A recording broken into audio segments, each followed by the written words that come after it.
Óscar Raggio, buenas noches. Buenas noches. ¿Qué se siente cuando uno es capaz de sacar a una persona que está atrapada entre los escombros tras un terrible terremoto como el que ha ocurrido en Turquía? Bueno, quizás es como una culminación a toda una carrera profesional, ¿no? La ilusión de tu vida es poder llegar a ayudar a las personas y en este caso en concreto poder sacar a alguien en una situación límite, pues un momento de inmensa felicidad, ¿no? Imagínate, está dando la oportunidad a alguien que estaba al límite de la muerte de encontrarlo y sacarlo adelante, ¿no? Una sensación increíble, ¿no? Óscar va a ser uno de nuestros protagonistas en el día de hoy. Está recién llegado de Turquía, perteneciente a Bomberos Sin Fronteras. Ha estado viviendo esa tremenda catástrofe que ha ocurrido en Turquía y, como él mismo nos dice, ha tenido esa sensación de poder sacar de entre los escombros a personas que muchas ya se daban por muertas y muchos pensaban que ya no podían sobrevivir debajo de los escombros. Como digo, él va a ser uno de nuestros protagonistas, pero también vamos a hablar de muchos otros temas en esta noche que, como todos los lunes, vamos a compartir con todos ustedes. Vamos a hablar también de familias de acogida, de esas personas que se hacen responsables de niños que llegan a nuestro país, a nuestra ciudad, nuestros pueblos, y que son capaces de acogerlo como si fueran de su propia familia, cuidarlos como si fueran de su propia familia. Vamos a hablar también de taekwondo, de ajedrez, de música, de libros, de cuadros, en fin, un programa muy entretenido, muy variado, que vamos a compartir con todos ustedes en el día de hoy. Por supuesto, vamos a tener nuestra tertulia, en la cual pues vamos a hablar también de muchos temas de actualidad. Pero el principio no podía ser para otra forma, de otra forma ni para otra persona que no fuera este primer invitado, que para mí es un héroe, una persona que es capaz de dejarlo todo, de irse a Turquía, a un lugar donde ha habido un tremendo terremoto, donde está todo destruido, donde hay miles de muertos y muchos otros escondidos y atrapados entre los escombros, y bueno, pues lo deja todo para ir a salvar vidas, ni más ni menos. Es muy fácil de decirlo, pero muy duro de vivirlo. Y yo creo que es algo tremendamente fuerte para la vida de una persona, Óscar. Cuando a uno le dicen hay que irse para allá, salvar vidas, entiendo que tú eres el primero que dice aquí estoy yo. Yo entré en Bomberos Sin Fronteras hace 10 años, que todavía no era bombero, y yo sabía a lo que se dedicaban, ¿no? Que era precisamente a la búsqueda de rescate en espacios confinados, ¿no? Y se dedicaban a los terremotos. Y yo había visto las imágenes en las noticias, ¿no? de esos equipos de rescate que iban a las catástrofes a sacar gente. Y yo quería hacer eso. Y entonces yo me llegué a la ONG y dijo, mira, yo no soy bombero, pero me buscáis un huequecillo. Y ahí empecé hace 10 años y esta ha sido un poco la culminación de esos 10 años, ¿no? Tener la oportunidad de formar ya como bombero parte del equipo que se desplazó desde aquí a Turquía y encima tener la oportunidad de poder ayudar a sacar gente con vida de ese desastre, ¿no? que ha sido, bueno, y que sigue siendo, ¿no? El terremoto de Turquía. ¿Cuántas personas habéis ido de aquí? Nosotros fuimos un equipo de 9 de la ONG, que es un enfermero, un guía canino y 7 rescatadores. ¿Y llegasteis a Turquía cuándo? Nosotros fue el terremoto el primer día, pues al día siguiente ya estábamos dejándolo todo preparado, sacando los billetes y salimos de Málaga en furgoneta hasta Madrid. En Madrid cogimos el avión a Estambul y Estambul a Adana, que era el aeropuerto de referencia de Naciones Unidas para los equipos de rescate, y cuando llegamos precisamente ya estaba esperando un helicóptero militar para coger la mitad del equipo y el equipo que traía a Singapur para ir a un primer rescate. Y entonces el equipo se dividió, de mitad se fue directamente a la ciudad donde nosotros estuvimos, que era Marash, y la otra mitad se fue en furgoneta para llevar todo el equipo pesado. Nosotros llevamos 500 kilos de material. Y allí tuvimos la suerte ya de sacar a un chico de 12 años, estuvieron trabajando cerca de 7 horas en el derrumbamiento y se pudo sacar a una persona. Un niño además tan pequeño, ¿qué se siente cuando uno empieza? Porque ¿cómo es el método que hacéis? ¿Cómo sabéis dónde están las personas? Sí, nosotros lo que trabajamos con los perros, ¿no? Principalmente, que el perro que nosotros trabajamos es un perro que detecta la vida, ¿no? Entonces, cuando se sospecha que puede haber una persona con vida, nosotros cuando llegamos, no habíamos llegado todavía al tercer día, yo lo que le cuento a la gente estos días es cuando hay un terremoto, los que están por fuera son los primeros que se rescatan, después los que están cerca de una salida hacen ruido y se les sacan, cuando nosotros ya llegamos a los 3 días, ya nos dedicamos a la gente que está dentro realmente de la estructura colapsada, ¿no? Muy al fondo. Entonces se escuchó algún ruido, se escuchó, no se sabía muy bien qué era, y entonces claro, se soltó el perro y el perro localizó, encontró un rastro de aire que salía y empezó a ladrar, y ahí ya se empezó a trabajar. Ya se hicieron las primeras catas, se metieron las cámaras y buscando, haciendo agujeros, metiéndonos por las gateras, y así estuvieron un montón de horas y hasta que finalmente ya se localizó el niño y ya pudo salir por el agujero que se hizo. Y supongo que claro, a la hora de sacarlo hay que tener un cuidado tremendo porque lo que no ha ocurrido durante los días anteriores, a la hora de sacarlo puede ocurrir, ¿no? Claro, es que de todas maneras depende mucho de cómo estuviera la persona. Ha habido gente, por ejemplo este chico en concreto estaba al lado de un sillón, cayó con las mantas y entonces estaba abrigado, porque allí hemos pasado temperatura hasta 10 grados bajo cero. Estaba abrigado en el hueco que le había dejado el sofá. Y entonces estaba bien, estaba bastante entero. Cuando se llegó y se abrió, él pudo salir por sus propios medios. Pero ha habido gente que ha acabado atrapado en zonas muy metida entre hierros y tal. En nuestro caso, la gente que hemos encontrado, todos han salido, vamos, prácticamente por su propio pie, se puede decir. Porque estaban en zonas seguras. ¿Cuántas personas habéis encontrado vosotros? Nosotros el primer día sacamos al chico este, segundo día el perro localizó a una mujer en un edificio que era muy complicado de trabajar, porque eran 7 plantas. Las 2 de abajo habían colapsado y el edificio se había quedado inclinado hacia un lado, entonces ya no tenía cimiento, es decir, estaba a punto de volcarse hacia la carretera. Y por casualidades fuimos a otro edificio que estaba un poquito más lejos, una señora se nos acercó llorando que por favor que fuéramos a ese edificio a verlo. Bueno, vamos a acercarnos con el perro, y el perro ladró. Entonces claro, fue muy complicado porque es que no te podías acercar, un edificio de 5 plantas que en cualquier momento una réplica se iba al suelo. Total, que estuvimos hablando, yo hablé con los compañeros y digo, mira, yo me voy a meter debajo y voy a hacer una primera búsqueda, voy a hacer ruido, a ver si escucho algo y tal. Digo, si ahí se mueve, pues vosotros pitáis y yo ya busco un sitio para salir corriendo, para que no me aplaste. Entonces me metí, hice unas cuantas llamadas, no se escuchaba nada. Y claro, estaba todo el mundo alejado, hicimos un cordón de seguridad, porque es que el edificio estaba de mírame y no me toque. Y entonces finalmente decidimos que fuera una máquina excavadora, que se alejara y que hiciera un agujero y pudiera abrir. Nosotros nos tuvimos que ir a otro rescate, pero esa tarde apareció un maquinista que dijo, venga, yo lo hago. Metió la pala y se abrió el hueco y justo ahí salió la mujer. Y después al día siguiente, cerca de donde cogimos a la niña, nos llamaron porque una excavadora había hecho un hueco de vida y habían escuchado ruido. Y fuimos y pudimos sacar a una madre con 2 niños. ¿Una madre con 2 niños? Sí. Y la verdad es que es muy emocionante, claro, que llevaban pues, prácticamente 4 días dentro del agujero. 4 días. Y cuando lo sacáis después de 4 días, bueno, ahí se demuestra el aguante que tiene el cuerpo. Increíble el cuerpo, ¿Qué le decís? ¿Cómo salen ellos? Como hablan turco, pues no sabemos. Claro. Nosotros sobre todo, como llevamos un enfermero, pues le hace los primeros auxilios, lo atiende. Allí la verdad es que en Turquía está todo muy bien organizado, es decir, la cantidad de medios que se han desplazado de toda Turquía a esa zona son muchísimos, o sea, que nos quitemos de la cabeza que Turquía no es un país de primera línea de la Unión Europea, Turquía tiene de todo, lo que pasa es que la catástrofe es tan grande que supera cualquier medio de cualquier país europeo, o sea, si a España cae un terremoto que tumba 10.000 edificios y mueren 40.000 personas hasta ahora, que llegarán a 50 o 60.000 sin duda, tampoco tendríamos capacidad en los primeros 3 días en tenerlo controlado. Entonces allí enseguida ya apareció una ambulancia, la atendieron y se la llevaron para el hospital para atenderla. Pero salen hablando, salen gritando, Sí, algunos salen llorando. hablando, uno era un niño muy pequeñito, después una chica y después la madre, salen hablando, un poco aturdidos, hay gente que está un poquito más deshidratado, hay un poco de todo lo que te vas encontrando, sí. Claro, lógicamente. ¿Y a partir de qué día pensáis que ya no pueden aparecer personas con vida? Mira, si el espacio que se genera es lo suficientemente bueno, tiene calidad, la persona puede aguantar muchísimo tiempo. Se dio, creo que fue en el terremoto de Nepal, una persona que apareció a los 44 días. Pero claro, eso es porque esa persona queda atrapada en un hueco de vida donde tiene comida, agua y abrigo. Claro. Pero en Turquía hay un problema muy grande y son las construcciones. Es decir, los edificios que se han caído tienen una calidad nula. O sea, son edificios que de hecho hablamos con un embajador, nos dijo que estaban metiendo gente a la cárcel porque habían concedido licencias de construcción a edificios que no tenían ninguna seguridad.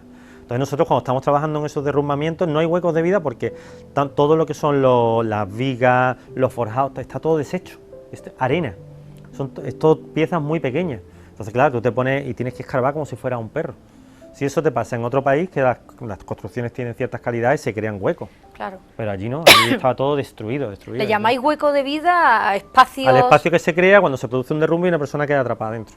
Entonces, claro, eso normalmente, si por ejemplo cae un forjado, que es un techo, con una pared y se quedan inclinados, se crea una V que ahí dentro puede sobrevivir. Pero es que aquí se ha deshecho, todo está deshecho. O sea, Nosotros que estábamos trabajando en los edificios, en lo más profundo de algunos edificios, lo que quitábamos eran piedras pequeñas. O sea, piedra, arena, piedra, arena, piedra, arena. Con lo cual es más complicado que puedan sobrevivir las personas. Complicadísimo, complicadísimo. Entonces hay gente que aguanta muchos días y gente que aguanta menos, claro. Depende del hueco de vida en el cual se haya quedado. Si te has quedado atrapado entre hierro y no tienes acceso a agua y pasas frío, pues puede durar 3-4 días. Y si estás en un sitio bueno, puede durar, pues todavía estará saliendo gente.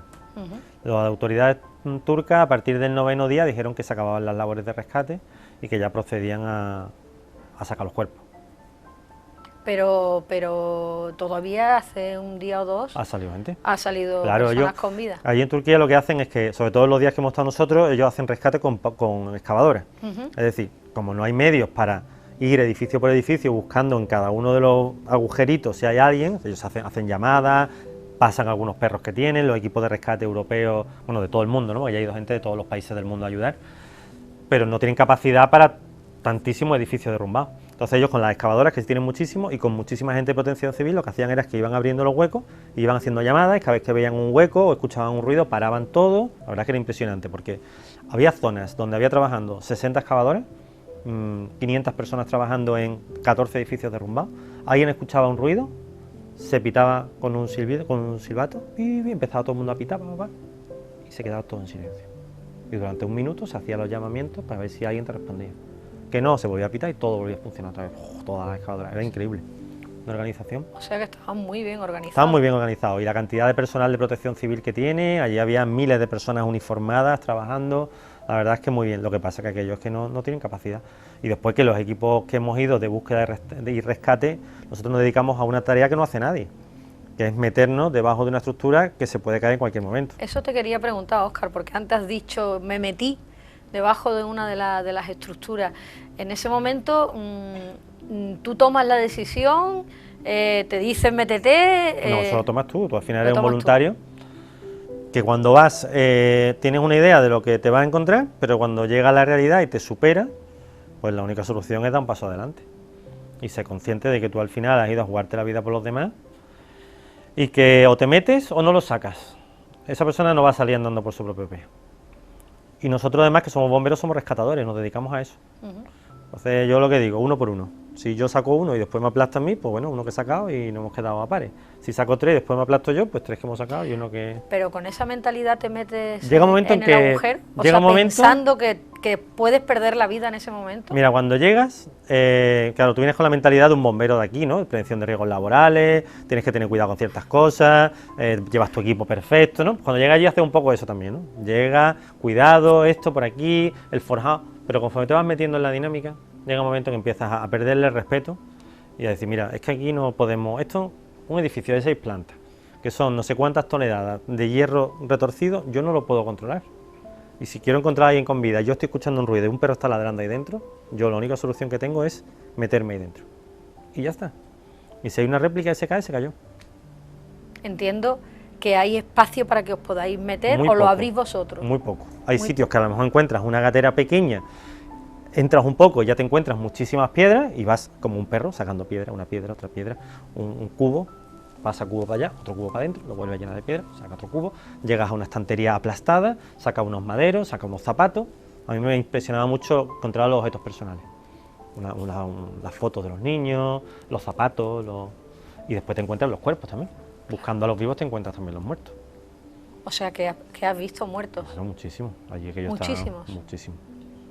Allí hay muchísimo. Tú piensas que las máquinas van sacando gente y después tú vas rastreando y vas encontrando gente. Y claro, tú los dejas a un lado y sigues buscando el vivo, que tu perro ha dicho que puede estar ahí, o el ruido, o lo que sea. Al final te haces un poco a todo. Es increíble la capacidad que tiene el cuerpo de adaptarse a cualquier tipo de situación. Supongo que cuando en ese camino empiezas a encontrarte personas muertas, niños, que posiblemente hubiera también niños, ¿qué piensas? ¿Qué sientes en ese momento? Yo, como profesional de la emergencia, estoy muy acostumbrado a centrarme en lo que tengo que hacer. Yo, por ejemplo, me pasa una cosa muy curiosa, Ana, yo estoy en mi casa y soy muy aprensivo para todo. Soy aprensivo para la sangre, para la gente que se rompe un brazo, para todo soy muy aprensivo. En la tele, yo esas cosas no me gustan. Pero yo después estoy trabajando... Se te olvida todo. Y se me olvida todo. Puedo ver cualquier cosa que yo estoy tan enfocado en lo que tengo que hacer que lo dejo a un lado. En un rescate este de las niñas, de la madre con las dos niñas, seguimos rastreando y encontramos una litera con dos niñas aplastadas. Tenían un brazo fuera y seguimos trabajando. Es así. Y esas personas se quedan ahí, ¿no? Nosotros decidimos dejarlas ahí porque estaban tan aplastadas que si nos poníamos a sacarlas, en la zona que teníamos que trabajar iba a ser prácticamente una zona impracticable. Entonces preferimos que se quedaran, seguir trabajando nosotros y cuando terminamos de trabajar ya que salieran los cuerpos. ¿Cuántos días has estado allí? 8 días hemos estado 8 trabajando. días. Cuando vuelves de allí, ¿tienes alguna secuela? ¿Se te vienen imágenes a la cabeza de lo que has vivido? Mira, esta mañana he ido a ver a una psicóloga, porque otro día fui a ver al alcalde y David, el jefe de bomberos, me dijo, ay, pues hay una chica y tal. Y digo, pues mira, no me importaría acercarme a hablar con ella, la verdad. Y te viene una cosa que también pasa en bomberos, y es que tú en ese momento tomas las decisiones que tienes que tomar, teniendo la información que tienes, y crees que estás haciendo lo correcto. Y cuando vienes aquí, dices, ¿y si a lo mejor, y si en vez de por aquí? Y te quedan, y el cerebro es muy perro para eso, te busca la debilidad. No te dice que bien la has hecho, eres un máquina, no, te dice, hay que ver que esa persona que tú... Entonces esos pequeños fantasmas te vuelven, ¿no? Y esta mañana precisamente estaba con la psicóloga hablando de todo eso y me ha venido muy bien la conversación, la verdad. Ha sido muy positiva. Y después que nosotros hemos estado, desde que llegamos, prácticamente 3 días sin dormir. Entonces eso te acumula un cansancio, un estrés, que haces una serie de tomas de decisiones que en mi opinión han sido muy acertadas, pero que es que ya trabajas con unos niveles que estás agotado, vamos, mental y físicamente, es que es agotador. Nosotros es que llegar, hacemos ese primer rescate, de ahí nos mandan a otro sitio, de ahí nos mandan a otro sitio, de ahí te mandan a otro sitio, y lo que duerme es a lo mejor la furgoneta de un sitio a otro que te echa media hora y sigues trabajando, y sigues trabajando, y sigues trabajando. Así estuvimos prácticamente 3 días, sin descanso. Sin descanso. Sin descanso. Yo creo que dormí, yo te calculé 6 horas en 3 días. Sentado en una furgoneta con un saco de dormir, y ahí te echa un poquito, y ya está. Con el mono lleno de polvo, es lo que hay. ¿Y te cuesta volver a la realidad?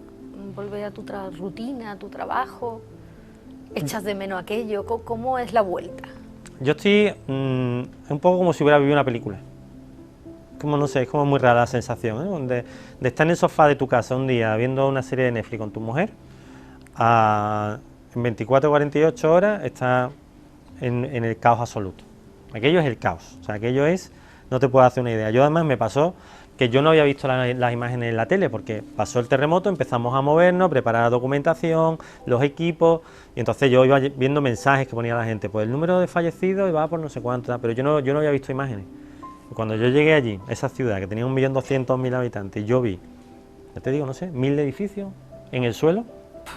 Impresionante. Yo decía, ¿esto es real? O sea, ¿esto está pasando de verdad? Y entras en esa dinámica, que no duermes, que no paras de trabajar, que es como una especie de, como si no fuera real. Y de repente estás de vuelta. Estuvieras en una película. Como si estuvieras en una película, es increíble. La realidad siempre supera la ficción, siempre. Es increíble, no nos hacemos una idea de lo que se ha vivido y de lo que se está viviendo. Allí todo el mundo, una ciudad de 1.200.000 habitantes, está en la calle, nadie está en sus casas. Todo el mundo con fogatas, con trozos de madera de las casas, sentado allí, pasando las noches. Ya te digo, hasta 10 grados bajo cero hemos estado, ¿eh? Qué barbaridad. Y ya os venís para vuestros destinos porque ya se supone que no hay más personas que rescatar con vida. Claro, nosotros nos dedicamos a la búsqueda de vivos y entonces, claro, llega un momento en el cual eso se va espaciando. Es decir, nosotros llegamos y no paramos de trabajar, pero llega un momento a partir del 4.º día donde ya te dicen, bueno, descansa 2 o 3 horas y ya vais a otro sitio, descansa 4 o 5 horas, ya... ¿Por qué? Porque cada vez aparecen menos signos de vida. Claro. Y claro, ya llega un momento, tuvimos un último rescate que desgraciadamente no salió bien y ya eso fue como el culmen de agotamiento, porque perdimos los aviones por quedarnos para ese rescate y ese ya fue el culmen de agotamiento. Ya se había espaciado el tiempo de lo que era normalmente 7 o 8 días, que son el tiempo que se suele, y ya ahí decidimos ya volvernos. También pues, es verdad que a partir del 8.º día normalmente ya casi no se encuentra vida, entonces al final estar allí parado pues no tiene tanto sentido, habiendo además ya cada vez más medios allí, ¿no? Quizás la frustración más importante que podéis tener es que pensáis que vais a encontrar a alguien con vida y encontrarla sin vida. Claro, sin duda, tú estás trabajando con la esperanza absoluta de que vas a encontrar a una persona con vida. De hecho, el último rescate que tuvimos prácticamente 38 o 40 horas trabajando, se detectó a través de una cámara termográfica que traían los militares, se detectó la vida. Empezamos a trabajar para llegar hasta ese sitio, que era un sitio dificilísimo, unas condiciones horrible, estuvimos trabajando, y cuando llegamos al sitio donde se suponía que estaban bajo del suelo y nos dijo el de la cámara que estaban fallecidas, que acaban de fallecer hacía unas horas. Que acaban de fallecer. Sí, porque esa máquina te mide la temperatura y entonces ellos habían dado temperatura de vida durante las últimas... Porque esa cámara había pocas, entonces iban y venían a distintos escenarios, entonces ellos venían cuando venían, a lo mejor venían cada 10 horas. Te iban diciendo, sí, vais en buena dirección, están allí y tienen su temperatura. Y ya en la última medición midieron y ya no tenían temperatura, habían perdido la temperatura. Y eso es horrible. Os da un palo horroroso. Eso es horrible. Eso es como si tú estás haciendo una película que va a tener un final feliz, tú estás convencido de que va a tener un final feliz. No te imaginas que puede tener otro final que no sea ese. ¿Ha sido el peor momento de todo lo que has vivido o cuál ha sido tu peor? El peor momento de todo lo que he vivido, con mucha diferencia. Mucha frustración, muchas horas de trabajo, el convencimiento de que si hay un Dios tiene que hacer que eso salga bien, y cuando llega el momento que no sale bien, es horrible. ¿Y no sabéis si era un niño? No lo sabemos. Porque en el momento que detectan que ya no hay vida, os volvéis. Nosotros la situación era bastante complicada porque estaban allí todos los medios de comunicación turcos, había como 15 cadenas de televisión grabando, estaban los militares, estaban los mineros turcos que habían estado ellos también apuntalando. Entonces llegó un momento que les preguntamos, mira, ¿queréis que nos quedemos y ayudamos a sacar a los cuerpos? Y nos dijeron, mira, iros ya a casa y descansar, y entonces ya decidimos irnos. ¿Y el mejor momento de todos los que has vivido? Pues mira, el mejor momento es cuando tienes la posibilidad de sacar a la gente, ¿no? Y ver que, oye, que eres capaz, que has llegado hasta allí, que has sacrificado todo y que sí, que es posible, ¿no? Que tu equipo ha conseguido el éxito, ¿no? De conseguir que una vida salga adelante, que a lo mejor si tú no hubieras estado allí, esa persona no hubiera salido, ¿no? Me pregunto una cosa, me decías antes, Óscar, eran turcos, no lo entendíamos. No.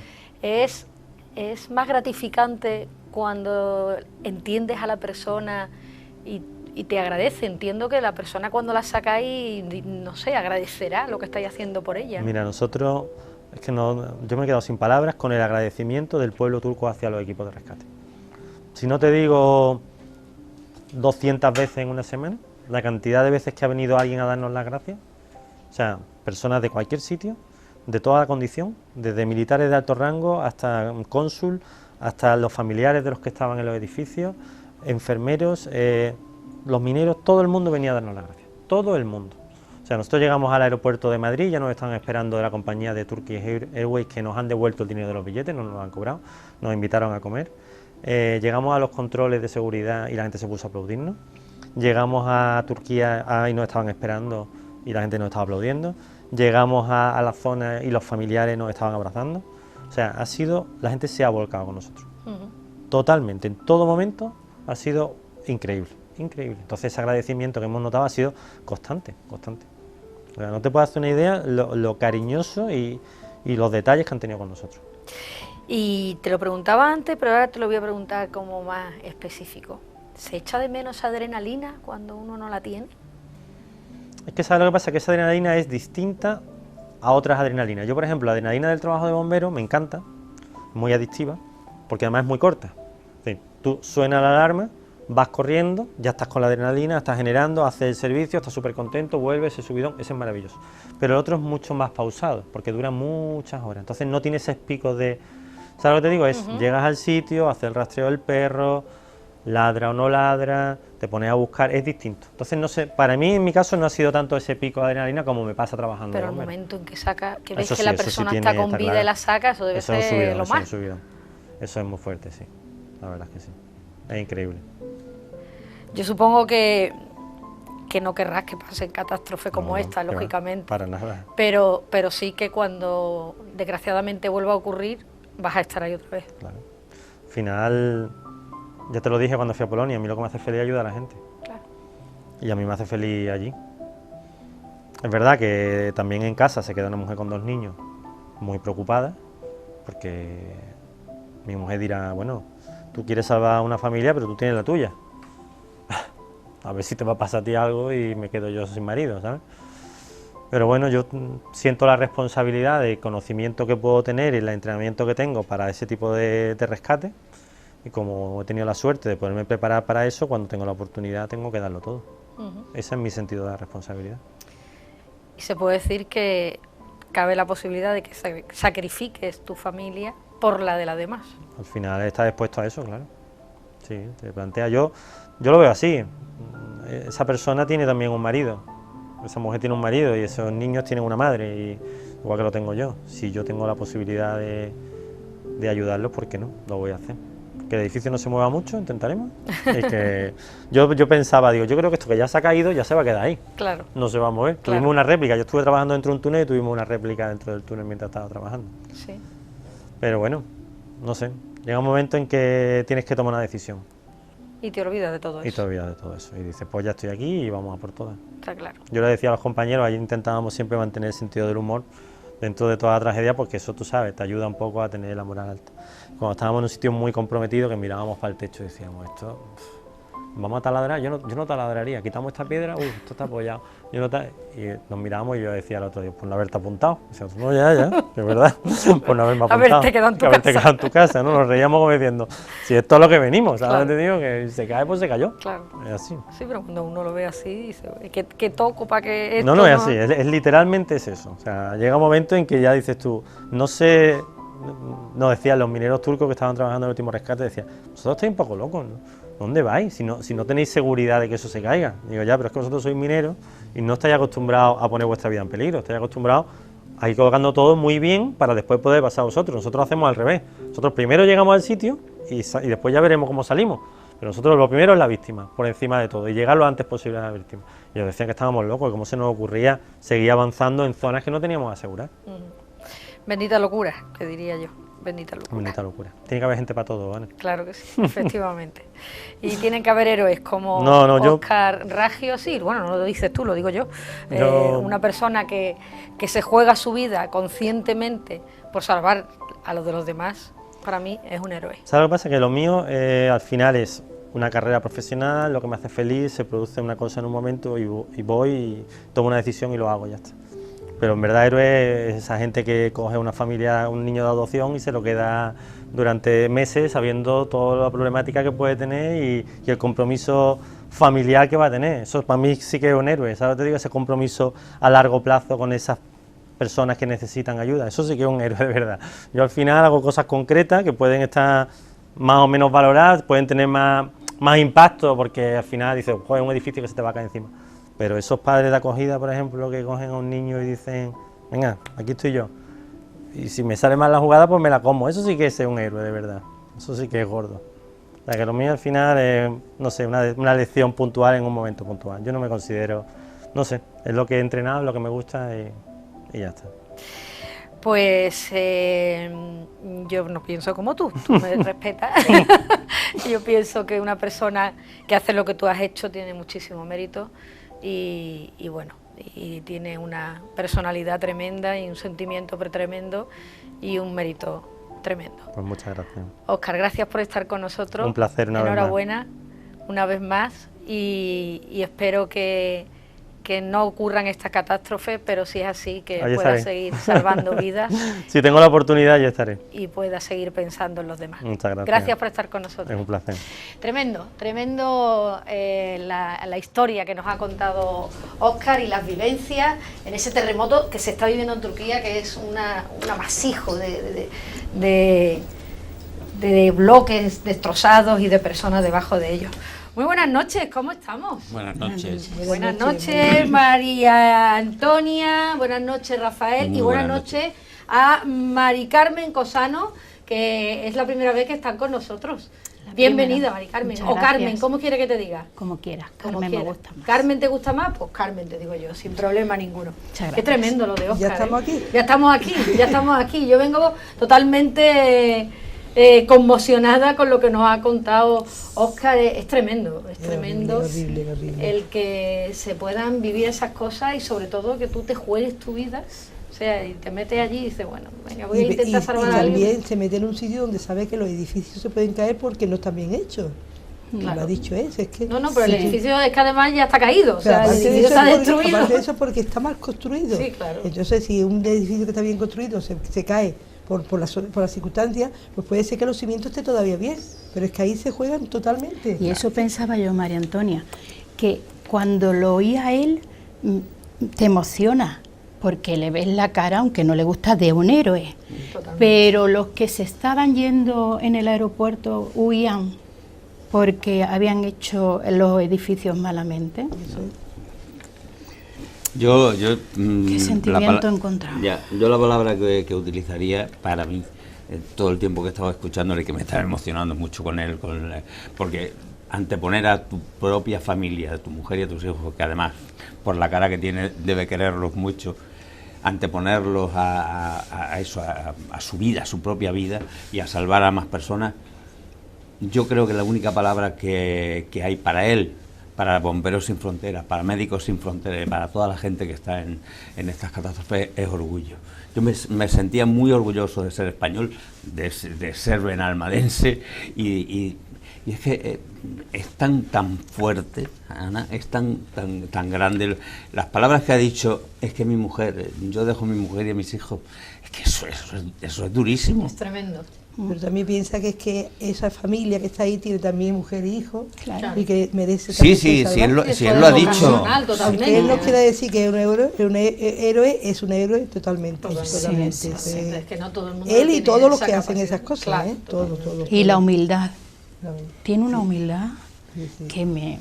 Sí, sobrecoge. Sí, sobrecoge. La verdad es que sí. Ha sido una entrevista para mí Muy bonita. muy Me ha bonita, gustado muy mucho. Me emotiva. ha llevado estupendamente y me ha gustado mucho. Muchas gracias. No, No, pero es la verdad, no te estoy diciendo porque es verdad, tú has sabido llevarlo donde tú querías saber, que nosotros nos enteramos de las cosas más difíciles de decir, porque a lo mejor él no lo hubiera dicho si tú no se lo dices. Es que es así. Sí, eso es cierto, pero además eso, la conjunción entre vosotros dos ha sido perfecta, Sí. porque él, evidentemente con las preguntas que tú le has hecho, pero ha sabido explicar perfectamente. O sea, es que yo he estado dentro Sí, es complicado saber expresar lo que uno vive, lo que uno siente y lo que la vivencia de una persona en una catástrofe de estas dimensiones. Y el vivir eso, tiene que ser, el que tú te metas allí, que esté tantísimas horas y llegar y encontrar a la persona con vida y ser capaz de sacarla y cosas esa que no gratificación. sabemos, porque cuando vuelven, eso que ha dicho él, que la psicóloga le ha sacado, porque su cerebro no se conforma con lo que ha hecho. Claro. Que para nosotros es, madre mía, el mundo. Pero eso que es no así. se conforma. El cerebro con uno mismo es... Porque es lo que quería haber hecho Y más. lucha quería por lo que no ha hecho. Claro, y por lo quería que ha hecho. no haber visto los cadáveres que vio y todo Muy eso, fuerte, todo muy eso duro. se tiene que quedar, como tú bien le has preguntado. Porque lo tiene que dejar ahí. Porque Sí, lo doloroso es que tú encuentres un cadáver y que no lo puedes sacar, porque Claro. tú vas buscando vivo. Sí, Entonces tú dices, bueno, ¿y cómo lo dejo ahí? Esa contradicción que tienen que tener con ellos mismos Eso tiene que ser brutal. Sí, tienen que tener una fuerza Sí, mental exactamente. realmente... Decir, yo voy a lo que tengo que ir. Y ahora dejar ahí, pero bueno, claro, es que eso es así, el trabajo Claro, es así. Sí, es que hay que sacar a personas con vida que pueden seguir viviendo, lógicamente. Pero lo más importante es que además son voluntarios, o sea, que es que se preparan para eso, pero son voluntarios. O sea, que él tiene su trabajo, él tiene su sueldo, y ahí irá evidentemente le seguirán pagando como bombero, pero arriesgar la vida la arriesgan voluntariamente. Eso no, Es no que está eso- pagado con no hay nada. dinero, no hay dinero Eso que no pague está eso. pagado Eso no tiene que ser, con nada. eso no tiene que ser voluntario. Todas esas cosas tienen que ser Es que eso voluntario. tiene que ser No. vocacional, porque Tiene que si ser, no sí, es sí, que esa es es la- imposible. esa es la palabra. Imposible. Tú, nada que no sea vocacional te juegas la vida. No. Nada. Efectivamente. Es que- Todo eso, ellos, los Médicos Sin Fronteras, hay tanta y tanta gente que ha estado ahí en Turquía y están en otros muchos países que bueno, ahora en la televisión la que nos han dado las noticias, iba a decir machacado, pero es una palabra fea, nos ha estado dando las noticias del desastre de Turquía, pero cuántos Médicos Sin Fronteras, UNICEF, Cruz Roja están con gente muy válida que entregan su vida a esas causas. Es que es tremendo, estoy viendo las Afortunadamente. imágenes y es que es tremendo cómo está todo Cuando empezaban destruido. con 500, había 500 nada más, y ya ve por dónde vaya. Ya ves. A ver, Y lo que él ha dicho, 40. 40.000, perdón, 40.000. Y bueno, y dice que puede ser incluso que llegue a 60. Sí, ¿eh? sí, claro, porque debajo de los Sí, es escombros que tiene que haber debajo de un los montón. escombros, fíjate lo que habrá. Una cosa tremenda. Bueno, pues enhorabuena a todas esas personas, desde aquí nuestro cariño, nuestra felicitación y todo ese apoyo a esas personas que como Óscar se juegan la vida para salvar la de los demás y para hacer que no se rompan familias cuando ellos pueden romper la suya. Es tremendo, y nuestra enhorabuena desde aquí a todas esas personas que colaboran en los terremotos y que ayudan a otras personas a seguir con vida. Bueno, vamos a hablar de otros temas, ¿no? Que no hemos puesto, estamos así como un poco emocionados con todo lo que, pero no, lo que viene a continuación no es que sea mucho más alegre de los temas que tenemos hoy. Vamos con el titular que tenemos preparado, en primer lugar, que dice así: un hombre de 73 años se suicida después de que le estafaran 60.000 euros en Málaga, concretamente en Benalmádena. Han sido arrestadas 8 personas, 3 como autoras directas del fraude, otras 4 como partícipes del engaño y una octava por su implicación en los hechos. Los arrestados, 5 hombres y 3 mujeres, habrían utilizado la tarjeta bancaria del perjudicado, sin su consentimiento, lógicamente, para realizar cargos en varios establecimientos, así como extracciones en efectivo en cajeros automáticos. La víctima, ante una situación emocional de desesperación y sin recursos económicos para hacer frente a sus necesidades, decidió poner fin a su vida al poco tiempo de iniciar esta investigación. Tremendo. Dramático, totalmente. Mira, precisamente el día 21 de este mes estuvimos en el centro de mayores, vinieron el cuerpo de policía nacional y estuvieron explicando sobre todo los fraudes que nos podían suceder a las personas mayores. Y todavía no sabíamos nada de eso porque no lo dijeron ellos. Y hay que ver la picaresca y la maldad de muchas personas hasta el extremo de conseguir la segunda eso, palabra que has dicho, la maldad. La maldad. Las dos cosas. Y también que todavía no nos damos cuenta, y más las personas que vamos llegando ya a cierta edad, que tenemos que ponernos con las nuevas tecnologías un poquito, porque este señor, no sé si lo pone ahí, Ana, pero había puesto su número de PIN en la tarjeta y en la cartilla. Eso es un error que le ha costado la vida. Y luego, aparte de eso, él la última vez que va al banco es el mes anterior. O sea, los delincuentes tienen un mes para actuar libremente, claro, y él se da cuenta al mes. Cuando esta la banca online te pueden meter y puedes pero todo eso, pero todavía queda mucha gente, le ha costado la vida. Todavía queda mucha gente mayor que no está al día. Detrás de eso tiene que haber algo. ¿Tú qué piensas? Mira, vamos a ver, hemos visto las dos caras de la moneda, no hemos visto una, gracias la a Dios, buena y la mala. pero hemos visto la buena. O sea, ¿cómo se puede llegar? Porque, mira, que me roben a mí la cartera, vale, yo no, me considero que puede pasar, e incluso si me lo roba alguien que lo necesite, bendito que se gaste el dinero donde sea. Pero a una persona de 73 años... Se aprovecha. Uno de ellos, no sé si mujer u hombre, era prácticamente como familiar, decía el hijo, uno de los hijos de este señor, que era prácticamente de la familia, y después para gastárselo, porque también lo han dicho las noticias y lo dice el artículo, para gastárselo en club nocturnos, la mayoría. Y en ropa de lujo. Y en ropa de lujo. Sí, pero, sí, señores, sí. O sea, ¿puede haber menos vergüenza? ¿Puede haber menos vergüenza? Se puede. Y después, iba a decir en el puñetero, lo digo. El puñetero problema es que esos señores van a un juzgado y 3 meses en la cárcel. Y de los 3 meses resulta que como son 3 meses nada más lo que lo condenan, y hasta el año y un día no se tiene que entrar en la cárcel, pues no entran en la cárcel. No entra, claro. Y van a buscar al siguiente para hacer... O sea, es que, de verdad. Y el tipo del delito, que lo peor de... Una de las cosas que a mí me ha impactado más de la noticia es que de los 9 delincuentes que han cogido, 4 son dependientes de las tiendas de lujo.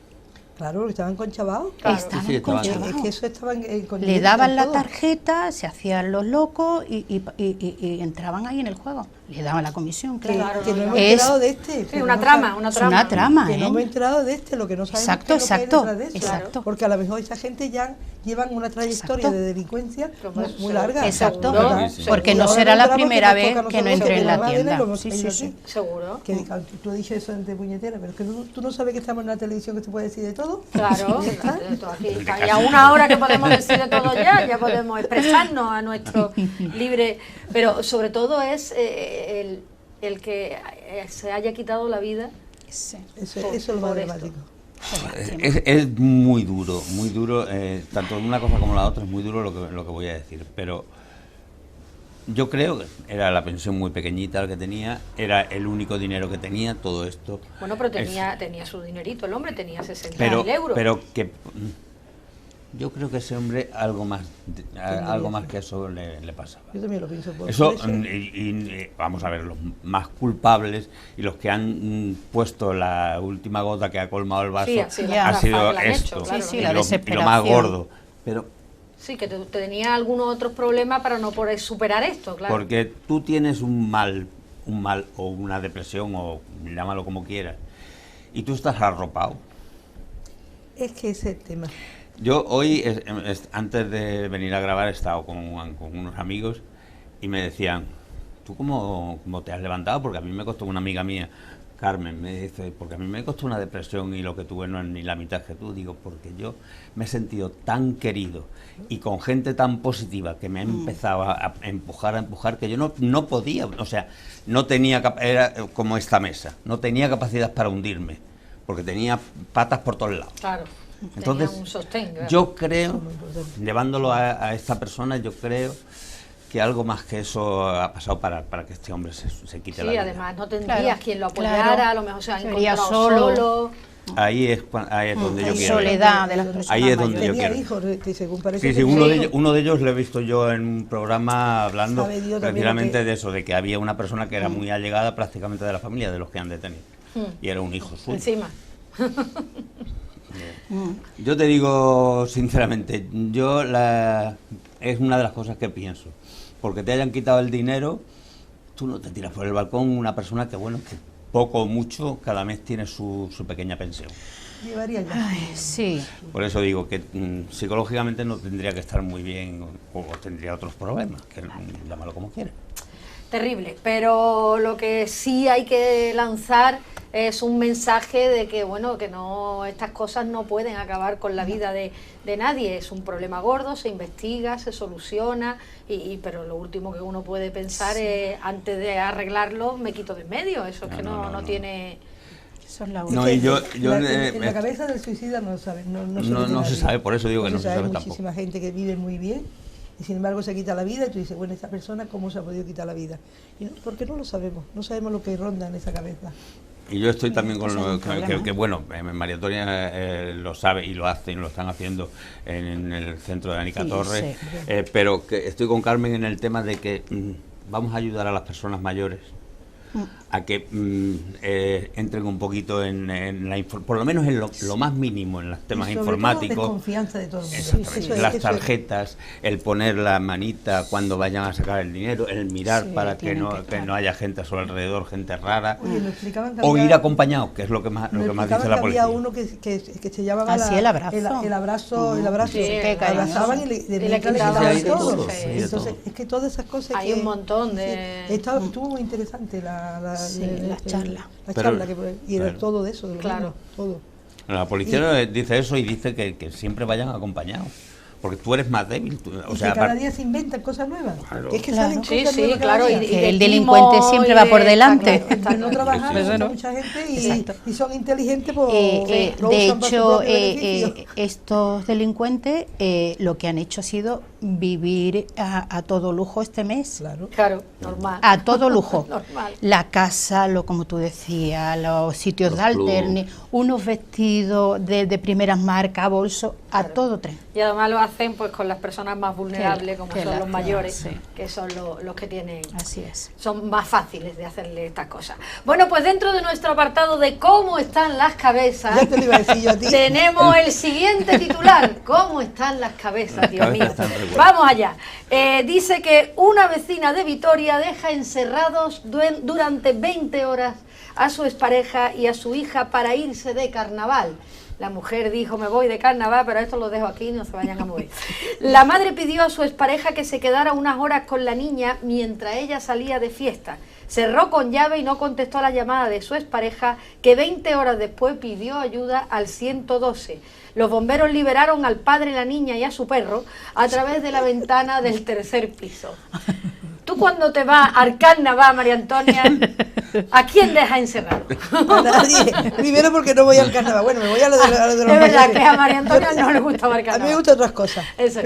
pero vaya que esto es atroz, es un delito atroz y no es a nadie, es que ni 20 horas ni 2 horas. La libertad es una de las cosas, los bienes más preciados que podemos tener, y que te quiten la libertad para irte. Tú te puedes ir donde te dé la gana, pero deja la puerta abierta. Pero y ese que tú- señor no se dio cuenta que su mujer echaba la llave cuando su Hombre, ex. yo he leído, Su ex. yo Su ex. he leído que Tú has este leído. hombre no tiene casa ni nada. No tiene casa ya. Entonces, ya ahí te pone un poquito en la clase de familia que estamos hablando. Vale, de la pero, clase pero de que no familia. tenga casa no significa que, Bueno, que el que hombre lo dejemos no encerrado, ¿no? escuche la Yo llave. no estoy de acuerdo, por supuesto que no, pero vaya. Es que estamos hablando de que- 20 horas y de un bebé. O sea, Es que estamos hablando, ¿y si pasa algo? ¿Y si hay una urgencia? Claro, ¿Y si el bebé se un pone, incendio, se pone cualquier malo cosa. o lo que sea? creo que en la declaración ella ha dicho que sí, que le dejó una llave, lo que pasa es que el ex marido no la vio. No la vio. Sí, pero no que la sí vio. que la dejó sí. encima de un mueble o no sé. ¿Y la cabeza sabe dónde se la Y dejó? la cabeza, La cabeza. pues en el carnaval se la Sí, dejó. a ella le gustaba mucho el carnaval y perdió la noción del tiempo Sí, sí. y se quedó encerrado Pero la noción ¿Sabe del Dios? tiempo, 20 horas. 20 horas. ¿Sabes Dios dónde 20 horas de estaría? carnaval. Y eso que no estaba en Río de Janeiro, porque estaba en Vitoria, que tampoco no Sí, son- que el carnaval que de tampoco Vitoria el carnaval no de es- Vitoria no es Río de Janeiro. A lo mejor, ¿verdad? Oye, a lo mejor se lo pasa divinamente. Como el de Benalmádena. Es la mundial. Pero 20 horas de carnaval. En Pero fin, ¿cómo ¿dónde están las creéis que cabezas? radican en cómo están las cabezas, ¿no? En Porque cómo está la cabeza y en la ahora lo diré. Desestructuración de la familia. Desestructuración de esa familia, concretamente de esa familia. Una de las entrevistas que se hacían o de las preguntas que se hacían los periodistas es, ella evidentemente ahora ya quiere a su niño y no quiere al ex, el ex fuera y Sí, su el niño. ex que ya lo Entonces había dejado. lo que una periodista de una televisión nacional decía, ¿cómo van a darle el niño a esta mujer? claro, porque el niño se lo han quedado los servicios sociales Claro. tras Pero ya la ha que lo recogido sacaran la de la familia. casa. Ya Sí, la sí, pero ella recogido. dice que no tiene razón. Un familiar la ha recogido ya de Sí, yo he leído sí, un una familiar, hermana no sé o algo quién así. es, no sé Que, quién. Pero- claro, esa pero mujer- esto, aunque están las cabezas como están, esto ha terminado bien. Podemos tener esta noticia como con un final Sí. feliz. Hay casos que dejan los niños en los coches, Solo incluso. con el sol y se asfixian, o en la casa y ya no le dan de comer y se van, ¿eh? Sí, sí, no. Pero sí. y que- estas personas es que tienen problemas mentales, que no quieren a nadie, que Para mí, yo creo que. porque yo- esa mujer cuando encierra al bebé con el exmarido no piensa que puede ocurrir algo y que esa niña, que es su hija, puede estar en peligro. Yo siempre O digo. no piensa nada, se va y no piensa nada. Siempre digo que para tener un hijo hay que pensárselo muy mucho y hay que saberse. Y hay que tener suerte hasta para nacer, claro, en la No, vida. sí, hay que saberse una persona con carácter y con posibilidades, evidentemente económicas, para darle lo que necesita ese niño. Entonces, tener un niño por tener un niño, mira, vamos a ver, si yo me quedo embarazada porque soy una bindundi y mi novio es otro bindundi y me queda embarazada, pues bueno, para eso están los servicios sociales. O cambia de vida y deja de ser una bindundi, ser una persona responsable, porque lo que has traído a la vida, o sea, lo que has traído ha sido un ser humano a la vida. Entonces, tienes que estar responsabilizarte, tienes que saber responsabilizarte. Yo siempre he dicho, y además es una frase que además no es correcta, pero yo lo siempre he dicho, que incluso nacer es injusto, porque uno nace en sábanas de hilo y otros, los pobrecitos, pues están pues como estos niños. Y entonces, claro, los servicios sociales también están saturados, no pueden hacer nada, ¿no? ¿Qué van a hacer? Lo van a meter... la pena es que haya muchas familias que quieren tener hijos y no pueden tenerlo, y otros que lo tienen, pues no lo cuidan. Pero esa es la realidad. Que yo estoy hablando de servicios sociales o de darlos en adopción, o sea que no estoy hablando... Y ahora que hablas tú de eso, ¿y por qué entonces es tan complicado adoptar? Y tiene que pasar tanto tiempo, y cuando hay niños que necesitan tener porque una familia. prevalece aquí, siempre prevalece que el niño debe de estar con la madre, siempre, aunque la madre sea como sea. Entonces, ¿qué pasa? Le están dando mucha... Bueno, pero eso no sé yo si está bien, que la madre sea como sea. Ay, no, es que no está bien, pero le están dando siempre votos de confianza, porque si esta mujer cambia, porque, vamos a ver, hay muchos niños que se adoptan, pero... son ya mayores. ¿Por qué? Porque le han dado a la madre le han dado muchas oportunidades. Yo lo sé porque yo he vivido en ese tiempo y he visto, y digo, bueno, pero si esa persona está ahí, y este niño que es monísimo, que todavía tiene un añillo, que todavía lo puede, no, hay que esperar por lo menos 3 años. Es que, porque por si la madre es que la ley está así, y ya pero está. Y se tienen que ir a adoptar por fuera y costarle un dineral, como lo hacen la mayoría de las personas que adoptan. Yo pienso que el darle oportunidades a personas que hacen lo que ha hecho esta muchacha es que estamos es un poco absurdo. Velando más por el interés de la madre que del propio Es niño, ¿no? Si que tienen que estar, como dice María Antonia, 3 años esperando a ver si esa mujer cambia, pues, bueno, y esos 3 años de vida de ese niño... Si la madre no se quita del medio... No tiene una familia. Si la madre no se pierde, si la madre no se quita del medio, la madre aparece de vez en cuando... Porque además es que vamos... es una barbaridad. Los sentimientos de todos nosotros son muy contradictorios. Hay madres a lo mejor que dicen, ay, que yo quiero mucho a mis niños, y son capaces de convencer a cualquiera. Se ponen a llorar, se ponen, lo abrazan, yo te quiero mucho. Si yo te quiero mucho, pero te dejo sin comer. Es que eso no es... Pero somos muy contradictorios, ¿sabes? Por eso están donde está la cabeza. ¿Dónde están las cabezas? Yo tengo la idea de que, por ejemplo, Carmen lo ha dicho antes, dejar un niño en un coche cuando hace calor, no sé qué, pero lo dejas pues media hora que te vas al supermercado, otros que lo han dejado porque se han ido a jugar al bingo 1 hora y media, ¿qué pasó? ¿Qué ocurrió? Pero, ¿qué hizo esa mujer durante 20 horas? Es lo que yo no me explico. Pero es lo que tú has dicho, carnaval. No es responsable para ser carnaval madre. ¿Estuvo las 20 horas? Pues claro, no es responsable para ser algún madre. descanso haría. Una madre que es responsable sabe que a la 1h30 el niño tiene sed, se ha hecho pipí, no está bien, no ha dormido, no es responsable para ser madre.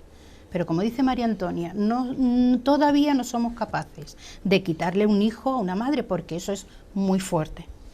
Entonces, si va a ir 2 veces al año, pues ya se conforma. Claro, el Estado se conforma con que la madre va 2 veces al año y no da el niño en adopción. Y se quedan niños, que es una lástima, porque luego ya cuando son mayores es muy difícil de adoptar también. Claro, niño y tiene sus problemáticas, sus cosas. En fin, que las cabezas están un poco regular y hay que estar un poquito más serio para tener un hijo y saber lo que se hace, que esto no es como otra cosa que no tiene vida. En fin, María Antonia, gracias por estar con nosotros. Rafa, muchas gracias por venir. Carmen, gracias por venir. Esta es tu casa para cuando tú quieras seguir. Y desde aquí le vamos a mandar un beso a Reme, hija, que te recupere, que ya sé que estás andando poquito a poco y que ya va mejor de tu operación. Y que aquí te echamos mucho de menos, ¿verdad? Que un besito de mi parte también. Yo cuando he dicho ya estamos aquí, me he acordado de ella. Claro, ya estamos aquí, porque ya la frase es la frase. Bueno, pues la semana que viene volvemos a vernos. Ustedes no se vayan, que tenemos ahora un tema también muy interesante. Familias de acogidas, vamos a hablar de ellos, y nos emocionaba esa entrevista con el Bombero Sin Frontera, con Óscar. Voy seguro que también le va a emocionar esta grandeza que tienen las familias que cogen a niños que no tienen padre en ese momento, o niños que los acogen para operarlos, o niños que tienen que venir de sus países por diferentes problemas. Enseguida se lo contamos a vuelta de una pequeña pausa.